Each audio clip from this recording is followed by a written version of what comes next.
अब राजा परीक्षित कहते हैं कि प्रभु मुझे वराह अवतार के बारे में बताइए, भगवान ने यह अवतार क्यों लिया। सुखदेव जी कहते हैं कि राजा दक्ष की कन्या दिति अपने पति कश्यप ऋषि के पास शाम का समय था, पुत्र की कामना से या संतान की कामना से आती है कि उन्हें संतान चाहिए।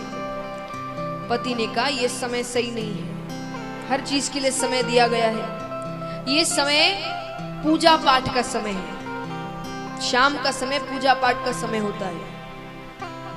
क्यों? 2-3 कारण हैं।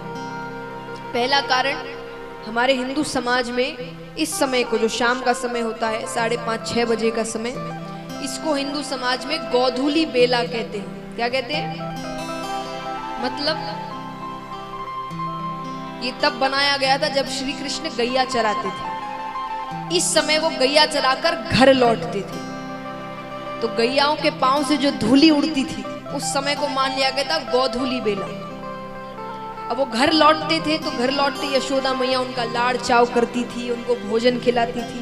हम भी आरती करते जब शाम की भगवान को भोग लगाते हैं, तो इस समय माना जाता है कि भगवान जो घर में लड्डू गोपाल को रखते हैं कि भगवान घर लौट रहे हैं काम से अपने, तो घर लौटेंगे तो आपका काम है आप उनका लाड़ चाव करें, उनको भोग लगाएं। तो पहला कारण है इस समय पूजा पाठ करना चाहिए। दूसरा, इसी समय महादेव जी और पार्वती माता पृथ्वी की परिक्रमा करने निकलते हैं रोजाना। इस समय इसीलिए माना जाता है घर में पूजा पाठ का माहौल होना चाहिए, या इस समय पूजा जरूर होनी चाहिए घर में। तो पति ने कहा यह समय पूजा पाठ का है, इस कार्य के लिए यह समय उचित नहीं है। पत्नी ने बहुत जिद करी तो बिना मन से उन्होंने उनकी इच्छा की पूर्ति कर दी।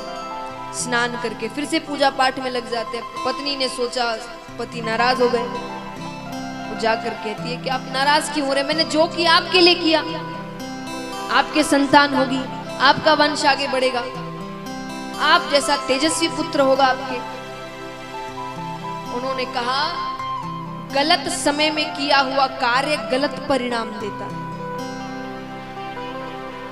देखिए, जो भगवान की बातों को सच मानते हैं, कई बार ऐसा होता है बच्चे कुछ ऐसी हरकतें करते हैं जो हमें समझ ही नहीं आती, कि हमने ऐसे संस्कार दिए नहीं, घर में ऐसा माहौल नहीं है, फिर भी उनमें कुछ गलत आदतें लग जाती हैं। उस समय का होता है। इस समय उन्होंने कहा कि हमने गलत समय में कार्य किया है तो उसका गलत परिणाम हमें मिलेगा। कैसा परिणाम?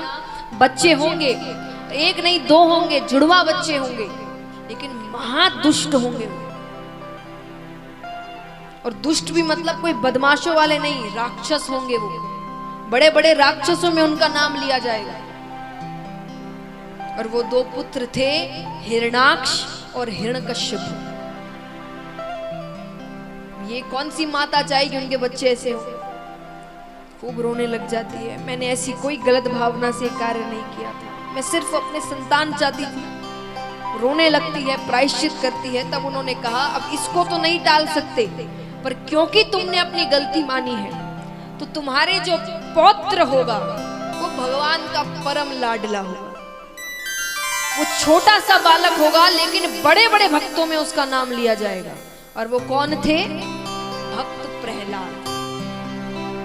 उनके पौत्र भक्त प्रहलाद बनते। तो महाराज, अब राक्षसों को पैदा करना है, आसान कार्य तो नहीं है। अब एक बच्चा अगर जन्म लेता है कितना समय लगता है, कितने महीने तक एक माता गर्भ धारण करती है? 9 महीने। दिति ने 100 वर्षों तक गर्भ धारण किया। 100 वर्षों बाद 2 विचित्र पुत्र पैदा होते हैं। विचित्र कैसे? अस्त्र शस्त्र लिए पैदा होते हैं, और पैदा होते ही विशाल रूप को धारण कर जाते हैं, राक्षसों का रूप ले लेते हैं। उसमें से हिरण्याक्ष समुद्र की विशालता देखते हैं, तो उसको पहले के समय अगर किसी को आप देखते थे कि ये बहुत शक्तिशाली है और आप अपने आप को शक्तिशाली समझते थे, तो आप उसे युद्ध के लिए ललकारते थे। अगर वो हार गया तो उसका पूरा राज्य आपका, आप हार गए तो आपका राज्य उनका। तो समुद्र की विशालता देखकर वो समुद्र को ललकारते हैं। या तो ये मेरा होगा या मुझसे युद्ध करो। समुद्र ने कहा मुझसे युद्ध मत करो, मेरे तल पर पृथ्वी रखी है, उसको लेने कोई आएगा, उससे युद्ध करना। समुद्र को पता था उसे लेने भगवान आए। अब यहाँ पर ब्रह्मा जी रचना का कार्य कर रहे हैं, पृथ्वी पर जीवन लाने की कोशिश कर रहे हैं। तो रचना का कार्य होता है, लेकिन रखे कहाँ? तो भगवान का ध्यान करते हैं। भगवान ब्रह्मा जी के नासिका से एक छोटे से वराह का अवतार ग्रहण करते हैं और सीधा समुद्र के अंदर जाते हैं, अपना रूप बढ़ाते हैं और अपने मुख के ऊपर पृथ्वी को लेकर आ रहे हैं। बीच में हिरणाक्ष रोकते हैं, इसे ले जाना है तो मुझसे युद्ध करना पड़ेगा। दोनों के बीच भयंकर युद्ध होता है।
जब धरती पर धर्म घटा,